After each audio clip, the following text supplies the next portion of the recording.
What's going on, everybody? Welcome to our first Sports Focus podcast interview edition. So we got a good friend of mine out in LA, Gus Darden. We've been friends for a long time, and he's a big sports fanatic, and we got some good topics today we're going to talk to you guys about. First, starting with the Heisman race. It has drastically changed over the last couple of weeks due to COVID. First, Trevor Lawrence was the big favorite heading into the season. Now, with Clemson missing a few games, it was Justin Fields from Ohio State. But now Ohio State's missed several games, so we got a lot of people jumping up in the ranks now, including Florida's quarterback Kyle Trask and Alabama's quarterback Mac Jones. So we'll be talking to that this morning. And then second, we've got the college football playoff coming at you guys. We'll talk about who's in right now, who we think is going to drop, who might skip, who might jump. A lot of good ideas coming at you with that. Thirdly, we've got the college basketball top teams. So as you guys know, college basketball just started last week. We've already seen some major upsets, a lot of droppings in the rankings. So we'll talk to you about who to watch out for that, as well as some good teams to bet on going forward. And finally, we're going to wrap it up talking about some players to watch. We've got Big 10, Big 12, SEC players that are on the rise. So we'll talk to Gus and let you know who we need to be watching out for, who's going to make an impact this year. So without further ado, let's go ahead and get Gus into the room and let's get started.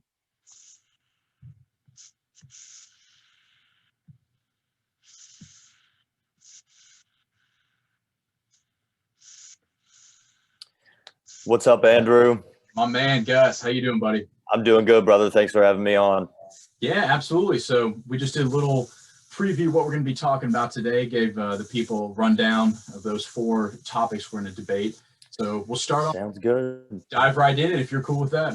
Let's dive right in, man. We're going to start with the Heisman? Absolutely. So what I was just saying, right. Heisman race, it's dropped significantly from what it was pinned out to be at the beginning of the season. We had Trevor Lawrence coming in as a heavy favorite, as well as Justin Fields. But with COVID, both those teams had, 2-3 games that weren't on their schedule, and their odds now significantly dropped. So, significantly dropped. Yeah. It's really, it seems like there are only three legitimate candidates at this point.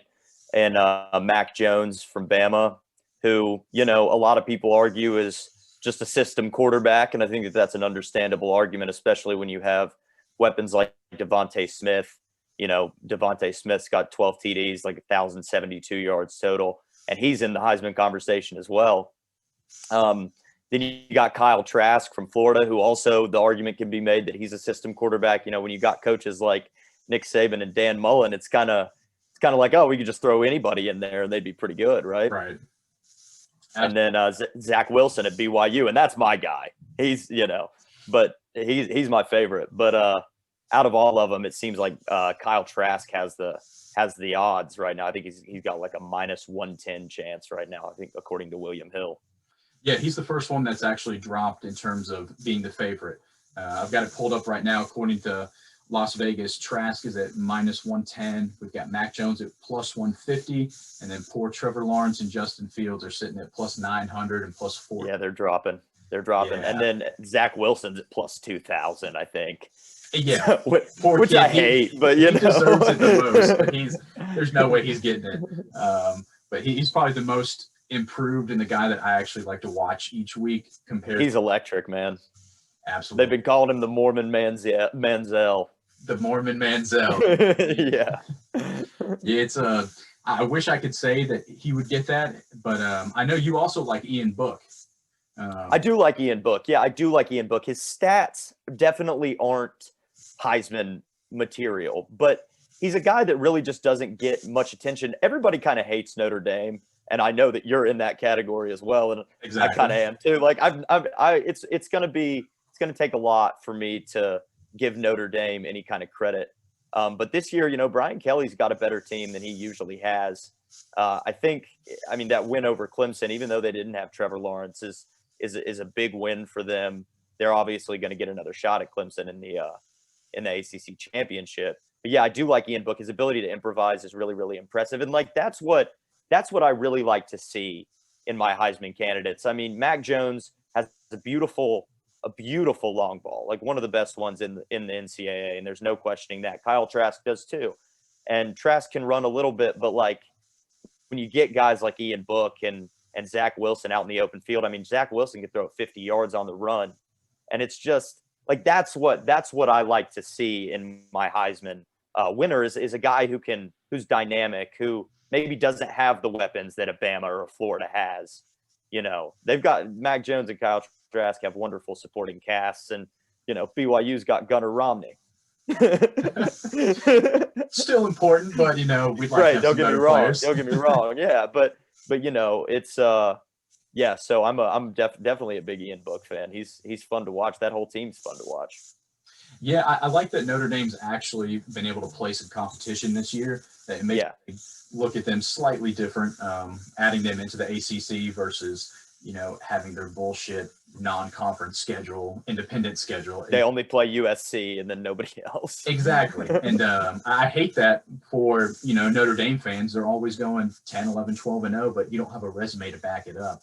But this year, beating Clemson, I mean, they put up, I think, 45 or 47 on them, and they weren't missing a lot of guys on defense. They were missing Trevor Lawrence. And so that was, although I hate Notre Dame, that was a statement. Yeah. Put up almost 50 on the top championship contending team. So exactly. I'm looking forward to the rematch with Trevor. I think it's rough because, you know, I think if he had been healthy, I think that he would be a pretty clear Heisman front runner.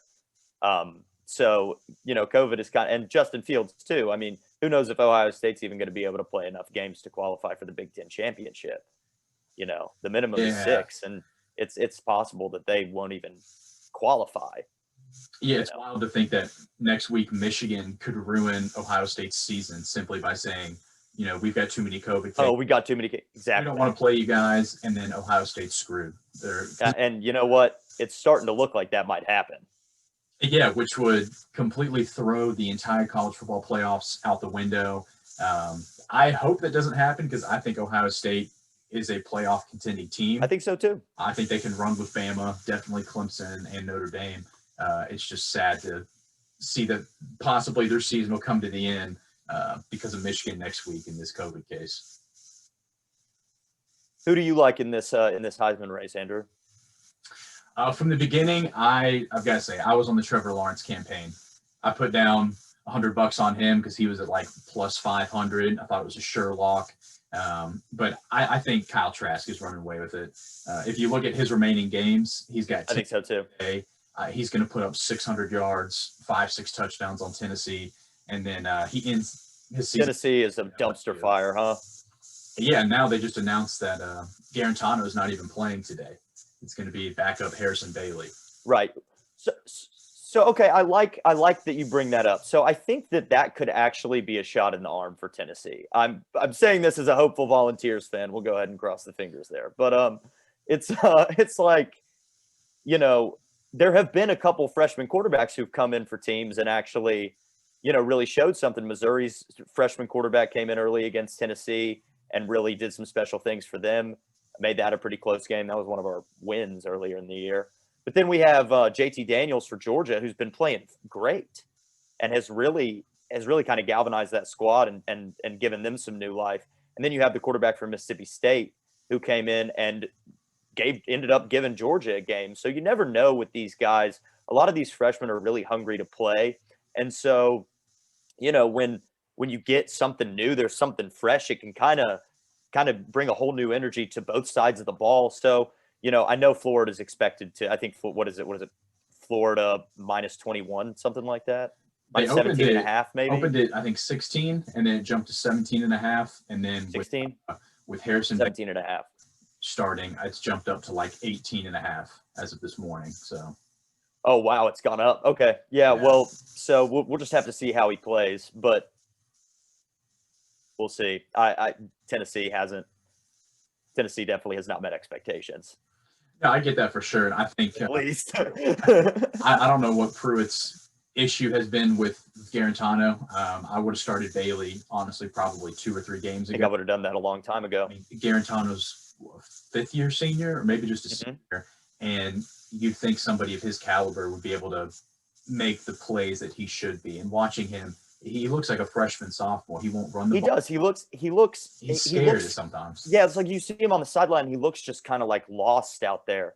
And you know, nothing against Jarrett Garantano. Like, whatever. But Pruitt came into Tennessee with this mentality, like, if you're the best player, you're going to play. I'm not doing this, not really doing the age thing. We're going to put the best squad on the field. And he really hasn't delivered on that. And I'm disappointed by that because, I was really hoping we'd get a coach who was ready to, put the best team on the field. And I don't feel like he's delivered on that promise at all.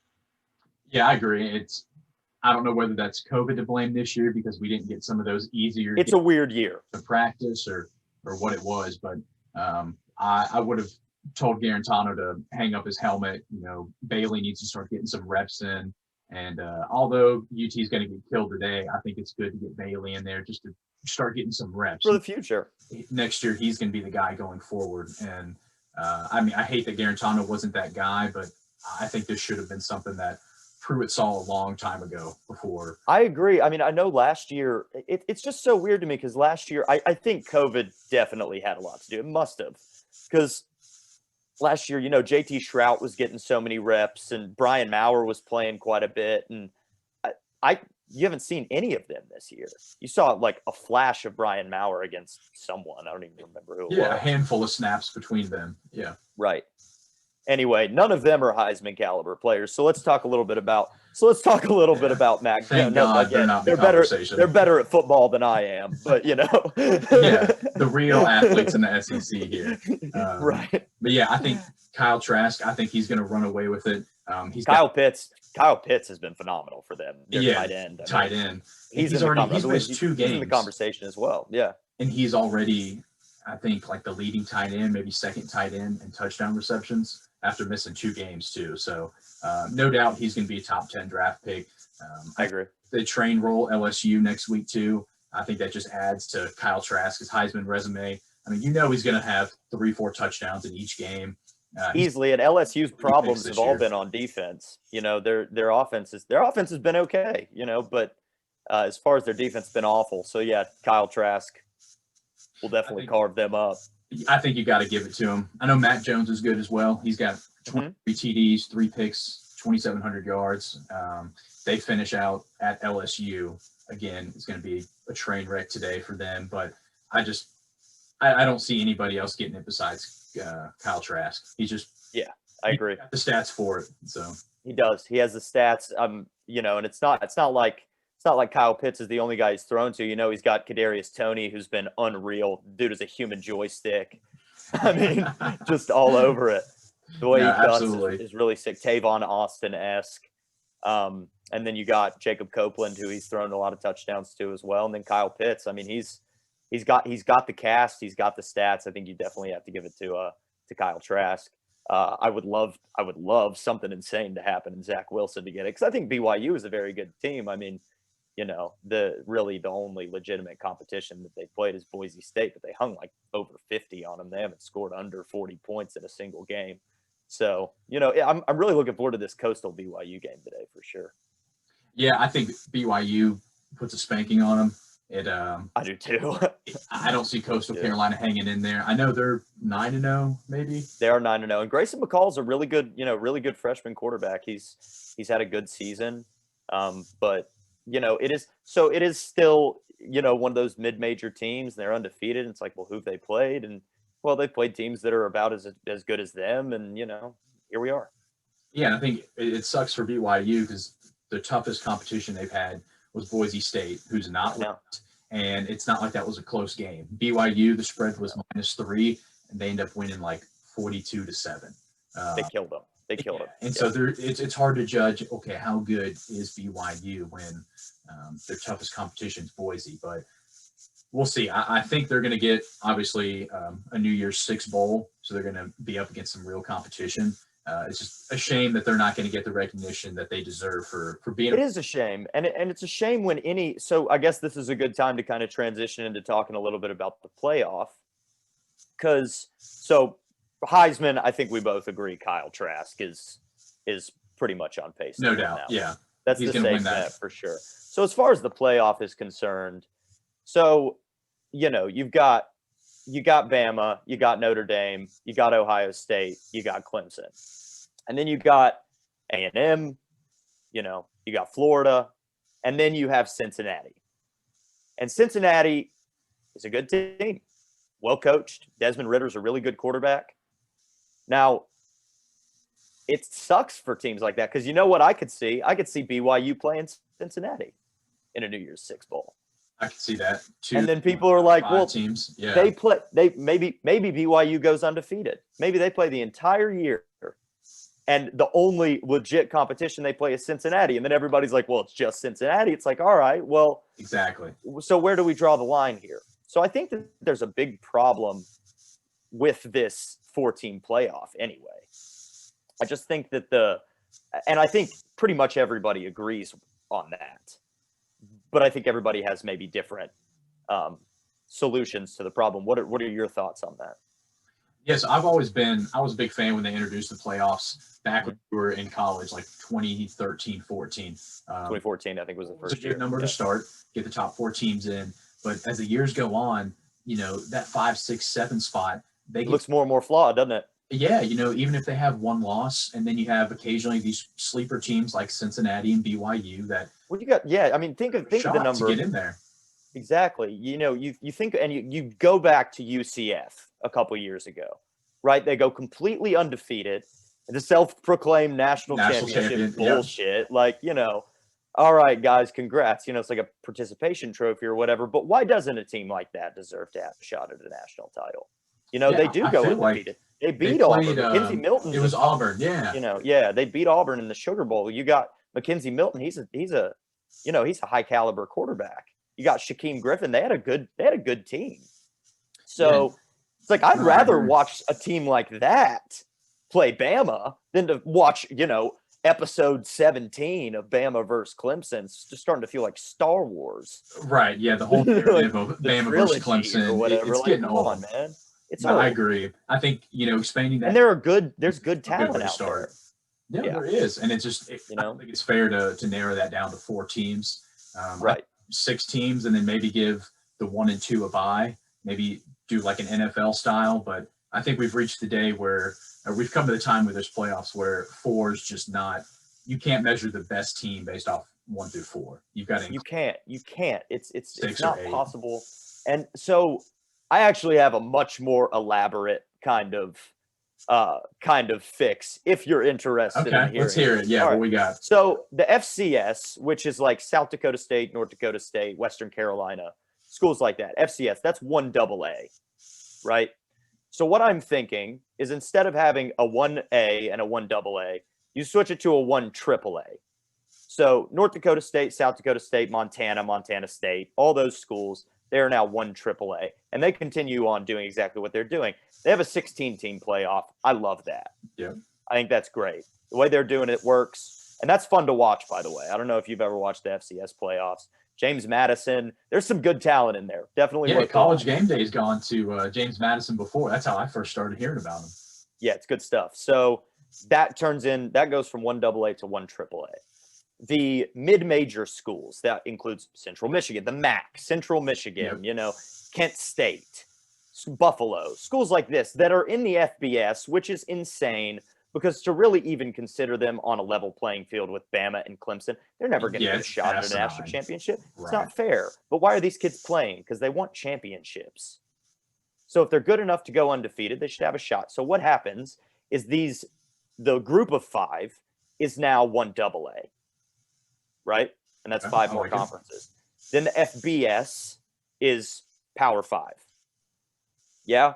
So, but like these teams can still play each other, obviously. Alabama can still play Marshall, and Marshall can still play Clemson or whatever. They're just not in the same, they don't have the same championship settings or whatever. They kind of do. But so the FBS now, you pick one team from each conference, all 5. The number 1 team gets a bye. There's a play-in game. That play-in game, then you have the 4, and then you roll off that. The group of 5 does the same exact thing. 5 conferences, 5 teams. Playoff, boom. Then you have 3 national champions in college football as opposed to just 2. Okay, not bad. I like it. Yeah. That's my fix. That would cost a lot of money. There'd be a lot of There would be a lot of politics that would go into making that happen. But personally, I came up with that a long time ago, and I think that that's the most practical solution, because then you have schools like Cincinnati, BYU, Marshall, Coastal Carolina, Louisiana, these schools that are having great years. They get the opportunity to actually play for something meaningful, as opposed to like the Tax Slayer Bowl or the PapaJohns.com Bowl or some other BS like that. That's the biggest game of that year that they get to prove themselves. Yeah, and the only reason they do it is so a sponsor can make a bunch of money, and it's not about the people. It's not even about the players anymore. No, it reminds me of kind of like a March Madness thing, where it's like exactly everyone gets a fair shot, you win, or you go back. You win your conference, you're in the playoff, baby. Exactly. Versus, and I think that's only fair. Yeah, versus winning every game, and at the end you still don't get a shot to compete. So yeah, you can play in the Orange, you can play in the Fiesta Bowl. We'll let you play this decent Power 5 team in the Fiesta Bowl. Right. And like, I don't know whether that's because of like the media almost, or man. What? Like, is it because people don't want to watch Coastal Carolina and Alabama? Is it because people don't want to tune into that, and that's why they group these two coastal? I think it's sponsorship. Yeah. What do you? Okay. I think it's sponsorship. Well, actually, I don't know. That's a good question. I mean, but it's got to be money, right? I mean, Bama's fan base is huge. Coastal Carolina's is not. Right. So it's got to be. That's a factor into it. Got to be something to do with viewership. It's all about ratings. It's all about ratings. So, Bama Clemson is going to get higher ratings, especially considering the success that they've had in recent years. Than Coastal Carolina, who's an up-and-coming team. They just joined the FBS anyway, like 2 years ago, I think. So, yeah, they're trying to make a name for themselves. Nobody even knows who Coastal Carolina is. But if you can't get a kick out of watching Coastal Carolina play Cincinnati when they're both under BYU, when they're both undefeated, like, you're not a college football fan. Yeah, I mean, it's 100% be down to watch that. Absolutely. That would not be, I don't know, maybe we're just too much. Maybe we're weird. Maybe we're nerds, Andrew. I mean, I've accepted that with sports. I know I am. But yeah, I think for the ratings thing, like you said, that might be part of it. No one wants to watch, two nobodies play each other. But then again, I think that's the only way to, like you said, your elaborate plan. I hadn't even thought that detailed. Mine was, let's bump it to 16, expand it.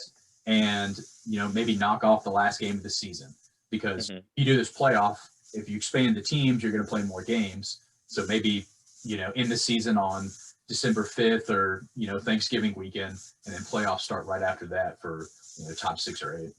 And that's probably the solution that they'll come up with here in 3 years or so, but I feel like if you want something that gives everybody a fair shot, I mean, correct me if I'm wrong, but mentally we already separate the Power 5 from the Group of 5. Oh, absolutely. We've been doing that for years now. So we may as well just fucking do it. Yeah, you would think, but yeah, I don't see it changing anytime soon. I don't either. Yeah. Unless there's... The NCAA's commissioner certainly isn't calling me to ask for my take. Yeah, or someone on the totem pole that don't give a shit about us. But that's the logical reason to go with that. I like it. But speaking about the playoffs right now, I know we've got Bama 1, Notre Dame 2, Clemson 3, Ohio State 4. So, is Ohio State at 4? Yeah, we got Ohio State. Okay. 4. At least that's what it was a couple days ago. But they're 4-0 right now. Yeah, they're putting a whooping on Michigan State now. Okay. We'll see how things surprise there next week with Michigan. But we got in the wild card spot, as I call it. We got Texas A&M at 5, who's against Auburn today, finishing up at UT next week. And then Florida at 6, who's at UT today, finishing up with LSU. So I thought it was interesting. Notre Dame and Clemson, they play in the ACC championship. If Notre Dame wins, is Clemson out of the playoffs? And if Clemson wins, which one of them represent? Because they're both going to have. I think this could be the year that the ACC gets 2 teams into the playoff. I'm not thrilled about that, but I do think that because Trevor Lawrence was not playing, that if I think it's possible. I think that if Trevor Lawrence comes back with Clemson and they beat Notre Dame in the championship, that Notre Dame will still be in because they won earlier in the year, and then Clemson will also be in at number 2.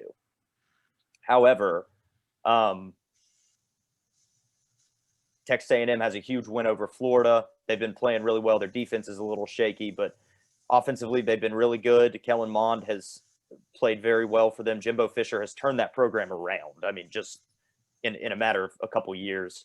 So I don't know. I mean, it could certainly be the year that the SEC isn't the conference that gets two teams in there, and the ACC is. Yeah, which would be the first time, I think, in the history of the college football playoff. Out of these teams, the best position that I like would be Texas A&M, because they don't play Bama for the rest of the year. They're not in the SEC championship. So you've got a position where if Bama beats Florida, which they most likely will, Florida's dropping, A&M jumps up. Say Michigan cancels next week against Ohio State, I could see A&M jumping up into 4. See A&M getting in there for sure. And then suddenly you've got Bama, Clemson, Notre Dame, Texas A&M. I could legit see that as happening. Well, the Pac-12, they're out for the most part. With Oregon dropping that one to Oregon State, that kind of killed their chances. USC, no one wants to see them in there. USC's still undefeated, I think. But they're right? USC's still undefeated, aren't they? I don't think they are. I thought. Are they not? I thought Oregon was the highest ranked at 13, and then I actually stayed up to watch that game because I bet on Oregon, and they lost on a last second, like QB sneak on the 1. You're probably right about that. Because I thought Oregon had the only significant chance, and then it was Washington to represent them, and I think both of those teams lost. So the Pac-12 has no shot. Pac-12 has no shot. And then the Big 12, I mean, Oklahoma. They already have 2 losses, though. I know. So I don't see them. Maybe Iowa State. Iowa State's 9. Right Iowa State, I mean, Brock Purdy's been really good. Yeah, I mean, they're number 9 right now, and that is their only hope. A lot of crazy stuff would have to go down for that to actually happen. Yeah, but, I don't see any Big 12, I just don't see Pac-12 I feel kind of bad for the Big 12, man, because they can never get in there. I mean, Oklahoma was preseason 3, and they lost 2 straight.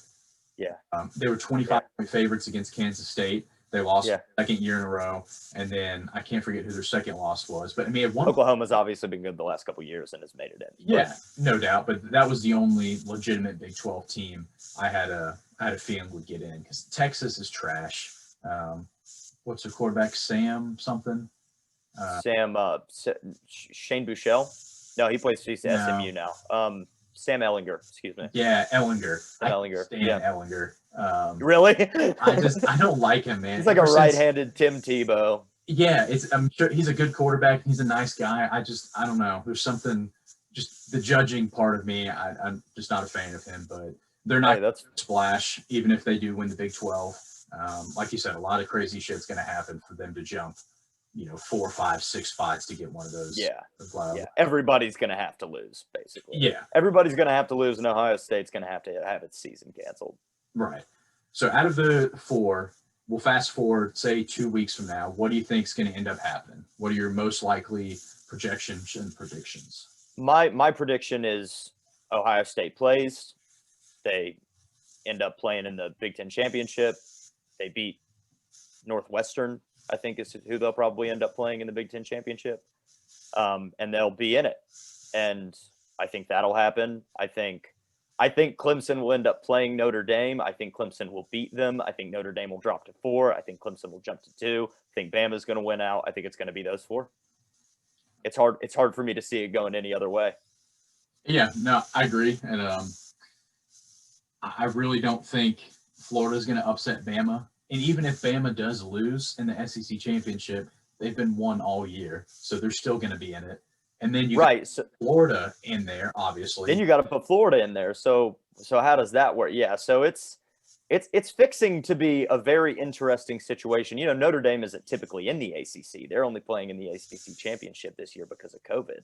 Right. So, usually they're independent. So I don't even know if I want to say that they're representing the ACC. I guess the only reason I'm saying they are is because they would be playing in the conference championship.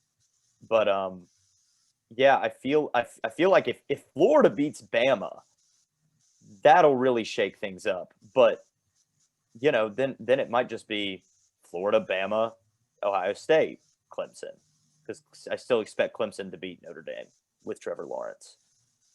I think if that's the case where Florida upsets Bama, I think you kick Ohio State out. They've only got 6 wins. Even if they do beat Michigan, well, they will beat Michigan next week. They're going to be 6-0. I think you look at it from a game standpoint. Ohio State's best win was against Indiana, which they were a good team. I think they were 12. Indiana is a good team. You know, they just lost their quarterback, Michael Penix, to an injury, which is rough for them. But, you know, Indiana is a good team for sure. So that's a pretty good win for Ohio State, I think. Yeah, it's not bad. I just don't think that's enough weight to carry them. If Florida does beat Bama, then you got to. I agree. And Bama you have to. Loss, you got to keep them in. And then I think it's Notre Dame, Clemson. Like, sorry, Ohio State. I'm a big fan of Fields, and you know when I bet on Ohio State, they always come through. So I'm a fan of them. Always make money from Ohio State. Exactly. So, but I just don't see. I'd rather see Florida get in the playoffs, beating Alabama versus Ohio State. I just think that would really make more sense in terms of ratings. Best team deserves to be there from that standpoint. I think it comes down to talent level, and I think once again, if Florida beats Bama, which I'm not expecting to happen, but if it does happen, those are still two of the most talented teams in the NCAA, definitely in the top 4. And Ohio State just hasn't shown us enough, and it's not their fault. You know, there's a lot of obviously COVID has screwed up a lot of stuff for a lot of people, but you can't keep them in with 7 wins. Yeah, this year's already going to have an asterisk beside it. Yeah, it really will. I just think Ohio State just kind of scratches this off. They go obviously play a New Year's Six bowl. You know, put BYU up against Ohio State. I'd love to see that. There you go. Now that would be a real test. That's a good game. So, what are your thoughts on this BYU Coastal game today? Yeah, so I've only been watching BYU since the Boise game. Mm-hmm. It was like week 4 or 5. So I've only gotten probably 4 games to watch them. I'm a fan. I'm about the Mormon madness. I think they put a smacking on Coastal Carolina, to be honest. I think they do too. I think that like I said, they haven't scored under 40 points in a single game. Like they're over 40 points every game. Zach Wilson is an animal. I think they beat him handily, but it's at Coastal. Game day's there. You know, Grayson McCall, pretty good. You know, they got this freshman quarterback. There's a lot of excitement surrounding it. So anyway, that's kind of. I know that there are a lot of bigger games today, but that's kind of the one that I'm looking forward to. I like the little guy. What can I say? Yeah, you're finally getting the little guys are getting their day in the sun. Finally getting spotlights on them. Like I said, I don't know a whole lot about Coastal. I've only been reading about them for the last 2 weeks or so. But BYU's offense, like you said, no more than or over 40 points a game. Yeah, I just think they steamroll them. I know the line opened up at I think 7 or maybe it was 5 for BYU. Probably rising though. And yeah, I don't see BYU having a close game, especially with Zach Wilson. He's only thrown 2 picks this year. Yeah. I think the guy's a decently good thrower, and like you said, he can run and make plays. He's not. Oh, I think he's a first round draft pick, for sure. I think that the way he's able to improvise, the way he's able to throw it long distances on the run and accurately too. I mean, I watched him make a throw against Boise State. He's rolling out of the pocket. He throws it on the run 48 yards, and it's low and away where putting all the pressure on the defense. He's just a confident quarterback. And, I could see him going somewhere like Philadelphia and taking over for Carson Wentz or, something of that nature. Funny you bring up Carson Wentz. Philadelphia GM, take that into account and do that, please. Only thing I hate with these small – no-name quarterbacks like Wilson is that when you look at Carson Wentz, he played at North Dakota State. Yeah. North Dakota State. Yep. He lit it up there, and he gets into the NFL. He had a pretty good season before he got hurt. Mm-hmm. I think that was the year the Eagles won the Super Bowl when Nick Foles. Yeah. But Nick Foles, yeah. He's been a dumpster fire since then. He has. There's other quarterbacks that they play at these no-name schools. They have great records, but they get in the NFL, and they just can't handle it. And so I group Zach Wilson into that. It's like, I've been watching you in college, you've been lighting it up, but you're not playing anybody. So really, I hope they play Ohio State or one of these big. I do too. I would love that. Really show some competition. Like, okay, can you put up 40 against Ohio State, or can you throw 300-400 yards like you've been averaging against an actual team? So I'm about him. I'm a big fan of him. I want to see him play some competition, and I get that. We'll see. I get that, and I get that argument. But you got guys like Joe Flacco who played at Delaware. Right. And, he's got the Super Bowl or two. I don't even know how many rings he has, but he has like one or two. I think he has maybe just one with the Ravens regardless, in 2012 with Delaware. Ray Lewis. Yeah. Right. Delaware. There are plenty of guys that played at these small schools that end up being successful in the NFL. But I know what you're saying. It's like, okay, you can do this against, Northern Arizona, but can you do it against Ohio State? So I'm definitely looking forward to that as well. Yeah, and that's why, a lot of these SEC quarterbacks, you're playing LSU, Bama, Florida, Georgia every year. You're playing good talent. Yeah. That's why they always go top draft picks for the most part. But for the most, yeah, it's one of those things. Like, well, there are exceptions everywhere, but for the most part, if you're successful against good competition in college, then you'll be successful against good competition in the pros. AJ McCarron hasn't really. Oh my gosh, he's got a career though. He's got a fine ass girlfriend. He's got a fine ass girlfriend and a good ass career. So I'm not tripping at all. Yeah, but he didn't make a splash in the NFL. Same with Roy. There's a lot of Bama quarterbacks that exactly. And so that's kind of going back to the Mac Jones being a system quarterback argument. That's kind of the point of reference. Yeah, that's 100% true. Yeah, it's like I'm Brody Croyle, like AJ McCarron. It's like, yeah, they're great, but they're in a system developed by Nick Saban, the greatest college coach of all time. Right. So Zach Wilson could probably do that too if he were at Bama. No, 100%. Definitely be good. Yeah. So. Anyway, it's I agree with you. I just don't. Yeah. Like I said, I'm a fan of him. I really think he's going to add to his resume today with a big win over Coastal Carolina. I think that's the 7:30 game. I want to say that's tonight. It's 7:30. That's right. Okay. Or no, I'm sorry. I think it's 5:30. 5:30 Eastern time. I'm out here in LA, so it's 5:30 Eastern time, 2:30 my time. Oh, okay, gotcha. All right. But yeah, it'll be good. 4:30 time. I've got some money on BYU, so nice. We believe that TV watching that. But I think that about does it for our playoff. We'll dive into college basketball if you want. Let's start talking about a little college basketball, shall we? The madness, baby. Kentucky, buddy, what are they doing? Lost 2 straight. And, 2 straight. Worst record John Calipari's had. Really? It's the worst. He's never started 1 and 2. Wow. Yeah. I saw the game. I don't know who that first loss was to. The second loss was to Richmond. And Richmond looks good. That's a good team. I love Richmond. That's a good team. I've had them on my radar for about a year or two. Really? A good girlfriend of mine that lives out in Richmond actually used to go to a bunch of games, and so I've been watching them. And I mean, they didn't just beat them off a buzzer beater. I thought no, dude. They handled them. They beat them 76-64, I think was the final. Yeah, that's a whooping on Kentucky. It's a whooping, man. And they took it to them. Now Kentucky out rebounded them by 23, but Kentucky can't shoot. No, Kentucky can't shoot at all. And so they're starting off 1 and 2. I've always hated. I am too. I'm so happy. I hate Kentucky, and not just being a UT fan. I just can't stand Calipari. I haven't liked him since the John Wall era back in like 08, 09 with Boogie Cousins. Yeah, with Boogie. Because I mean, Calipari's known for the whole one and done. He invented that. It's his thing.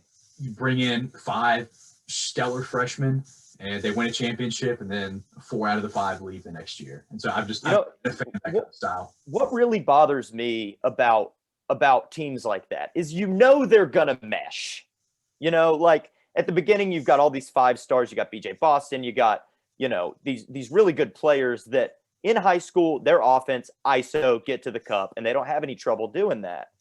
but they don't have any shooters. Right. They can't shoot at all. But they're still ranked 20th because they're Kentucky. They're 1 and 2. They're never going to drop out of the top 25. We know they're going to mesh, so we're just going to leave them here. The way I see it, dude, just take them out of the top 25, put St. Louis in there instead, and then once Kentucky starts to mesh, then bring them back into the top 25. But right now, as we speak, they're not a top 25 team.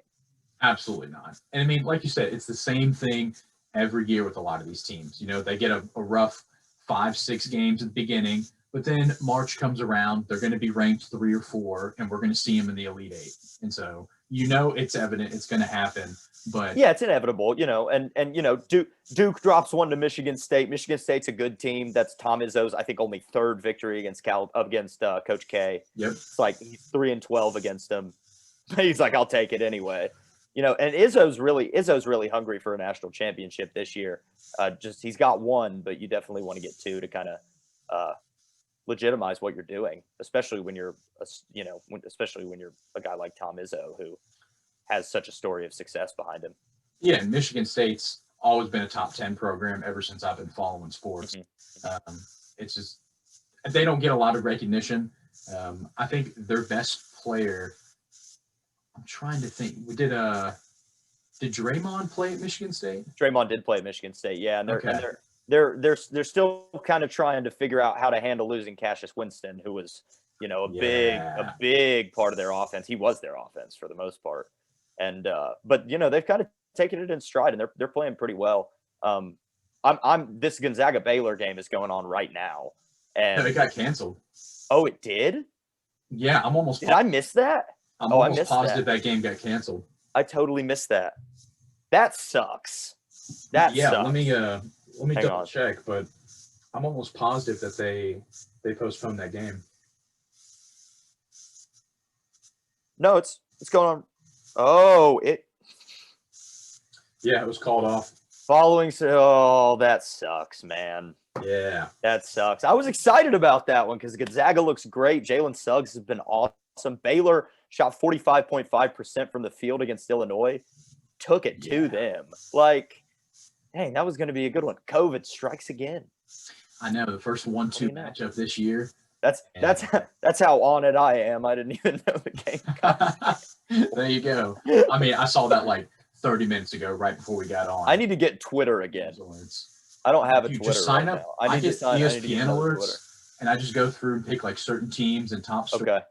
And but what I hate, like on my ESPN app, they send me so much bullshit about LeBron. And fuck off! I'd say probably like 40 messages I get are just like, "Hey, LeBron took a shit this morning, guys. Looking for the season." I'm like, dude, I don't. Did you see the TikTok LeBron made with his son? Yeah, exactly. It's like, no, sure didn't. Don't care. And people wonder why we hate LeBron, like why society's not a big fan of LeBron. Right. That's a whole nother conversation for a whole. Yeah, we don't even need to get into that. I'm the biggest anti, as you can tell. I'm a Jordan. You're a Jordan guy. Hey, I'm very anti. Hey, exactly. I'm very anti-LeBron. I'm not anti-LeBron. Like I'm not anti-LeBron. I can't say that. I have a lot of respect for the guy. That's great. Hey, more power to you, man. His off the court antics, like he does great charity, and like I love him for doing that. He's worth $3 billion. But his whole, when he gets into politics, he gets into his social media, his social justice messages. He's hypocritical about things. It's like I just lost a lot of respect for him in that regard. On the court, hell of a player. Number 2 of all time. But yeah, for the sake of my tweets or my my ESPN updates, it's nonstop LeBron, and it just you don't need it. You don't need it. Yeah, I want to know stuff about Gonzaga, Baylor, why they got canceled. Sure. Talk shit. I want to know about that. I want to know about, I want you to tell me about Luka Garza, who's absolutely going off for Iowa right now and is an early pick for the Naismith Trophy for sure. I mean, exactly. Give me pertinent information.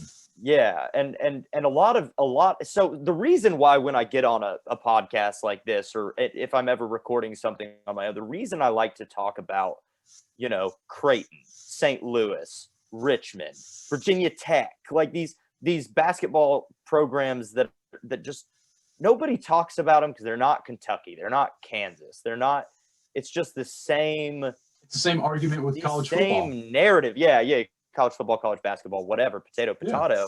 It's the same guys. Like, who else is good? Because there are a lot of people that play football, and there are a lot of people that play basketball, and there are a lot of people that are really good at it. And I just feel like those players deserve much more recognition than they get. I mean, Javonte Perkins for St. Louis dropped 32 on LSU the other day. They smacked LSU. It's a great game. Okay. It's a great game, you know. And Creighton looks phenomenal. Javonte Perkins, yeah. So you know, did you watch the Missouri-Oregon game? I did not. No, I watched. Who is it? I had money on Kennesaw State, and was it Kennesaw State played Creighton? I think it was Kennesaw. Yeah, because the Kennesaw State played Creighton. Yeah. 34. I was like, "There's no way." I mean, Creighton's a hell of a team.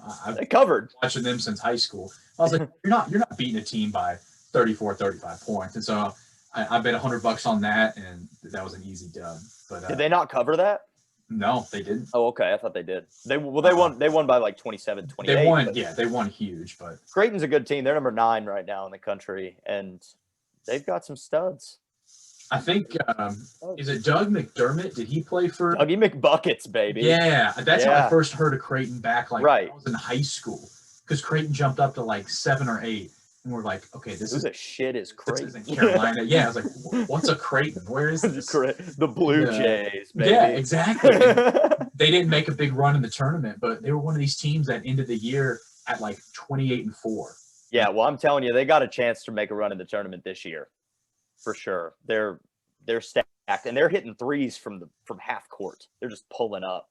Here we go. They're a fun team to watch for sure. Definitely a fun team to watch. Richmond, we already talked about. Richmond and St. Louis, I've already mentioned them a couple times. They're the top 2 in the A10. And that conference is making some noise. Those are 2 really good teams, you know? Yeah, and I think these early games when they're playing non-conference games, you really get to see how good they are. You do.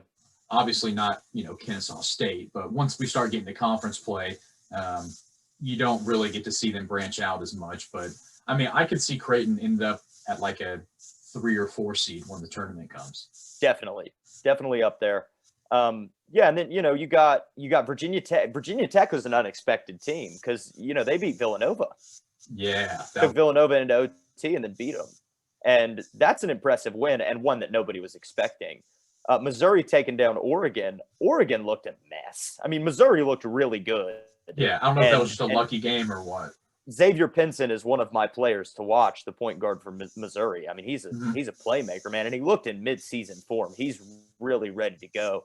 But Oregon, there was one play, their point guard's dribbling down the court, and he goes to pass it to the shooting guard, and the shooting guard isn't paying attention. It bounces off his shoulder.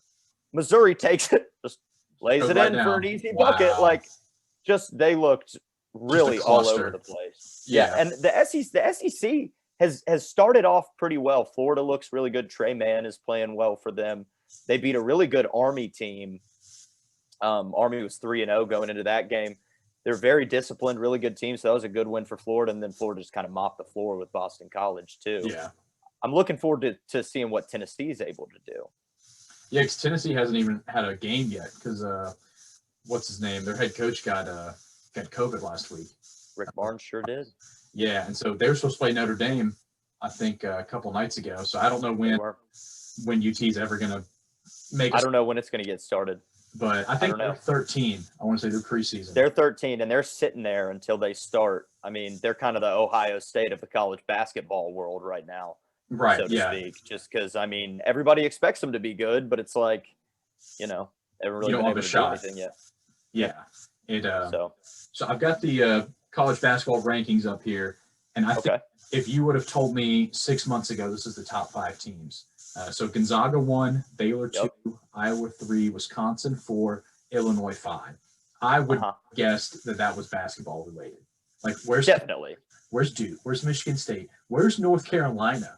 That's my team. I'm a Tar Heels. Well, North Carolina just lost to a really good Texas team in the Maui Invitational Championship. Yeah. Matt Coleman, baby. He's one of my. That was a great game to watch. my 3 players to watch, I guess the cat's out of the bag. I've already mentioned them. So first guy, Javonte Perkins for St. Louis. Dropped 32 against LSU. Definitely keep an eye on that St. Louis team. They're fun to watch. Second guy is Xavier Pinson for Missouri. Point guard, super explosive, already in midseason form. And then the third guy's Matt Coleman for Texas, who hit the game winner against North Carolina in the Maui Invitational. And Shaka Smart is the coach to watch because he has hair now. And who knew Shaka Smart? Does he hair? Really? Yeah, he was at Wichita State. He was at Wichita State. They pulled him from Wichita. Yeah. I could not stand. Or no. He was at VCU. Oh, it was VCU? He was at VCU. Okay. Yeah. Oh, they're both black and gold. That's probably where I thought of it. It's an easy mistake to make. But so he was at VCU when they made that run in like 2011, I think, is when it was. And then Texas jumped on him a couple years later. Yeah, they didn't look bad. Obviously I was rooting against them, but Carolina, in my opinion, is like the baby brother to Kentucky. They always have a lot of good freshmen that come in. They don't mesh as well, but they're so. I mean, Roy Williams is a Hall of Famer, easy, and he's a god in the college. He's just it's like just like Tom Izzo, Coach K, Roy Williams, Bill Self, John Calipari. Their teams are gonna be ready for March. Yeah, and that's what they're always down to. Tony Bennett, Jay Wright at Villanova, like they're gonna be fine. That's why with the argument with Kentucky, they're 1-2, but 4 months from now, when March rolls around, they're going to get a number 2 seed, and we're going to see them. They always do. And there's a handful of those teams. It's really doesn't matter what you do until March, right? And then they're all getting 1 and 2 seeds. So that's kind of when the magic happens. Absolutely. But I like that. The players I like is Paul Scruggs from Xavier. He's nice. I've always liked Xavier, but I started betting on them like last week, and I'm 2-0 with them, and I had no idea who this guy was. Started reading about him after his first game, and he's a senior, so his time is kind of coming to an end. Hasn't really a huge 3 years, but Xavier let go of a couple players, and he's kind of my guy. I think is going to make double-digit impact going into March, and I like it. Xavier might get like a 3 or 4 seed, one of those sleeper spots, but he's the big guy I like. And then sophomore DJ from DJ Jeffrey from Memphis.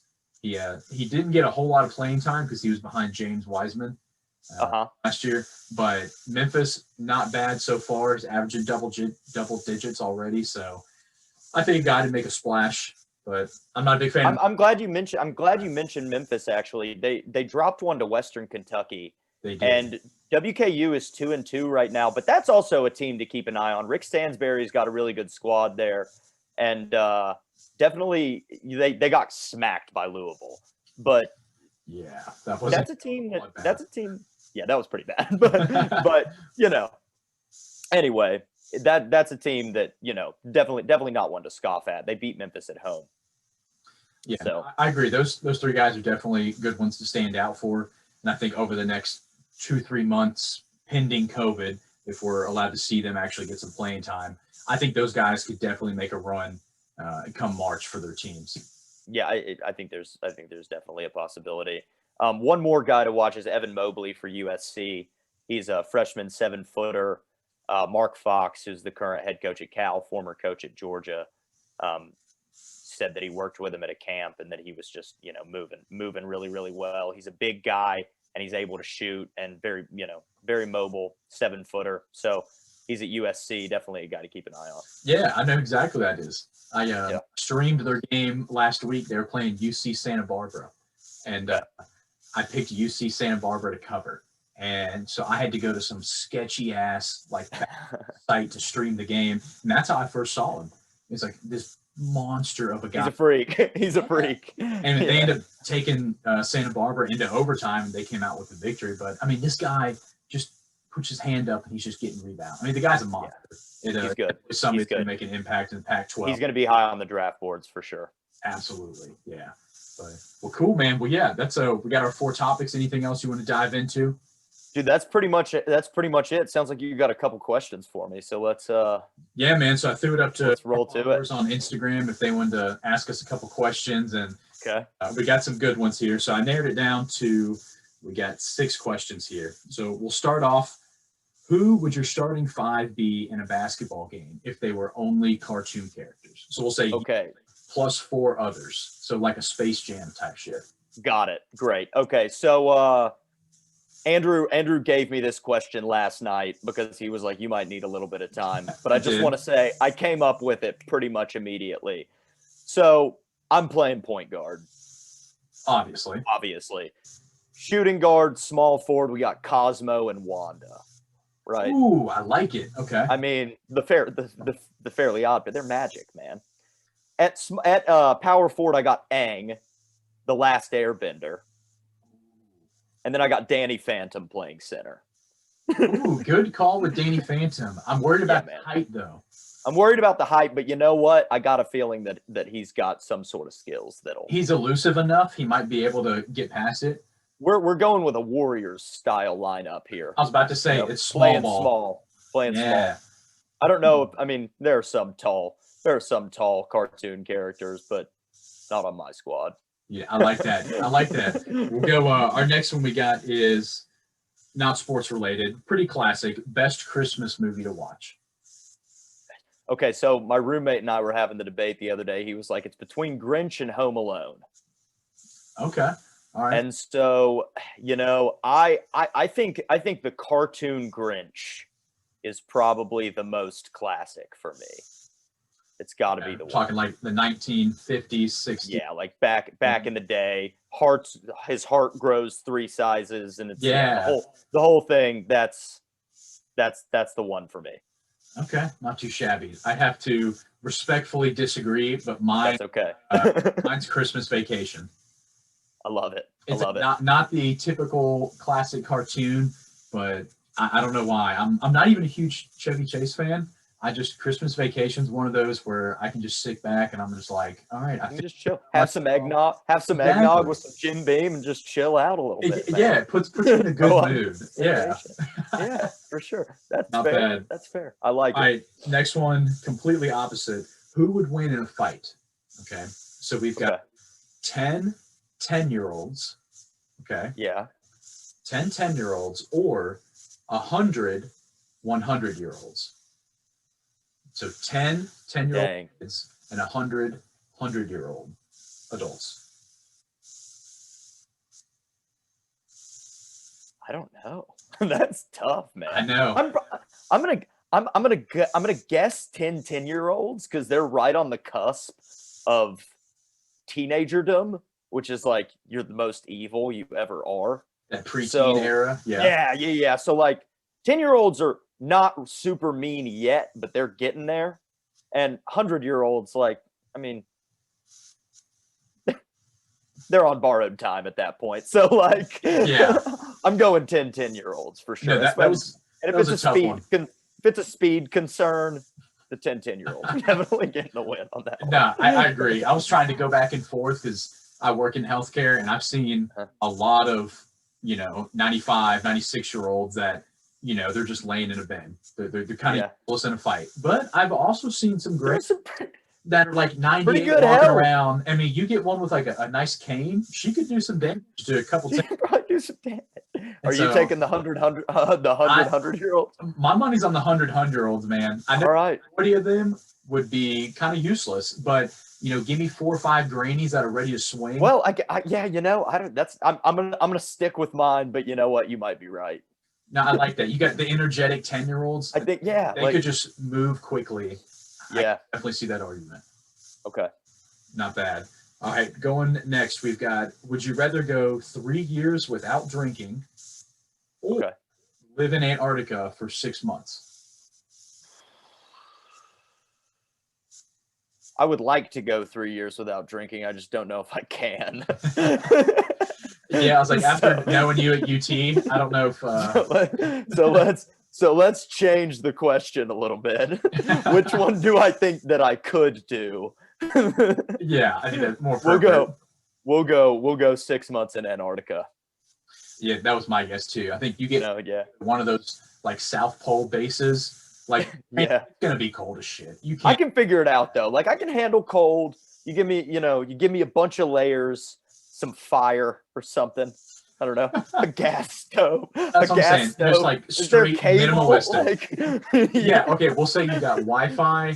Give me Wi-Fi and a gym, and I think I'd be set. I don't even need a gym, bro. Give me one of those pull-up bars you can throw onto a fucking door. There you go. Just crank. I'm great. That's all I need. Yeah, I can do push-ups. We can do that. And 6 Wi-Fi. months later, you'll come back with this massive beard. I'll be freaking shredded. Yeah.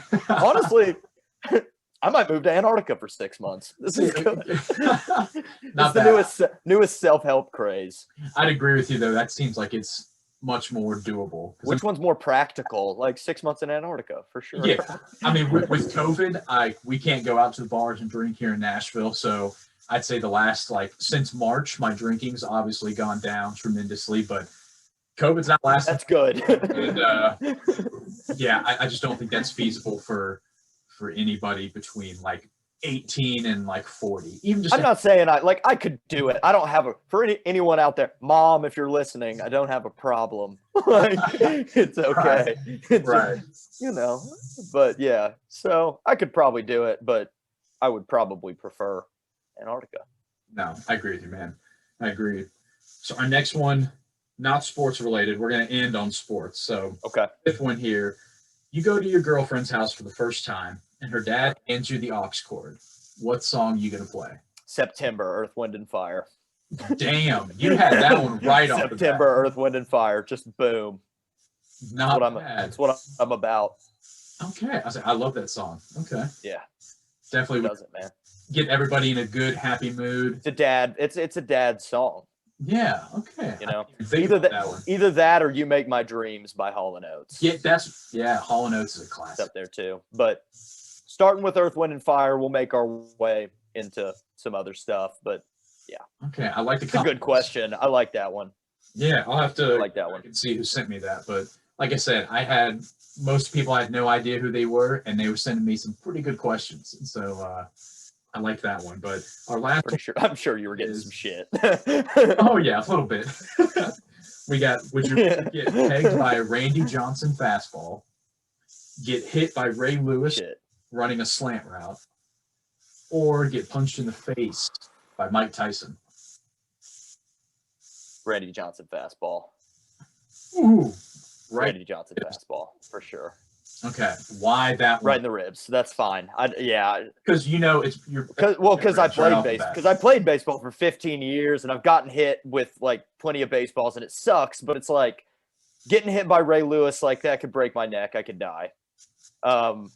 Yeah, you could. I'm not a weak guy, but I'm definitely not even kind of close to Ray Lewis or really any NFL player. So that would be hazardous. And then Mike Tyson, I'm not fucking letting him punch me. Are you kidding me? Yeah, I think without a doubt, when I first got that one, Mike Tyson. Broken ribs all day. Yeah. You take a hit by. Yeah, that one. It's between Ray Lewis and the Randy Johnson fastball. Exactly. I think I would take broken ribs. Bring it on right to the ribs. Hit internal organ damage, which. Ruptured spleen. Wrong. That's horrible. You're going to be in a hell of a lot of pain. Oh, you're going to airlift me to the closest hospital. But but at least I'm not going to be brain dead. I'm not getting CTE. Right. And my whole body's not broken by Ray Lewis. Randy Johnson fastball all day. No, I agree. I think that's a clear-cut answer. Painful, clear-cut. Painful, but yeah, definitely.